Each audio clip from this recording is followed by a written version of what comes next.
Mendiang Vanessa Angel dan sang suami, Bibi Ardiansyah telah dimakamkan di Taman Makam Islami Malaka, Jakarta, Jumat, tanggal 5 November tahun 2021. Suasana duka menyelimuti prosesi pemakaman pasangan yang kini dikenal sebagai cinta sejati ini. Banyak artis masih meramaikan timeline Instagram dengan ungkapan rasa duka kehilangan Vanessa. Salah satu artis yang merasa kehilangan Vanessa Angel adalah artis peran Tyas Mirasih. Meski jarang terlihat bersama, namun keduanya berhubungan baik. Bahkan Vanessa Angel pernah meminta bantuan Tyas Mirasih untuk menjadi model produk baju terbarunya. "Kakak ini Vanes, aku baru ngeluarin usaha baruku kecil-kecilan, baju dan sandal gitu.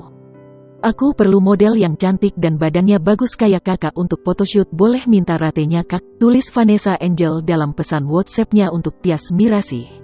Sayangnya, Tyas Mirasih kala itu belum bisa membantu Vanessa karena padatnya jadwal yang juga dimiliki Tyas. Tyas kini merasa menyesal dan minta maaf kepada almarhumah Vanessa. "Ya Allah Adi @VanessaAngelOfficial baru chat aku tanggal 6 Sep ngajakin collab clothing wear kamu. Maaf ya belum sempet bantuin kamu, wajah menangis, res ini love ya sayang kamu dan Bibi," tulis Tyas Mirasih dalam postingan Instastory-nya.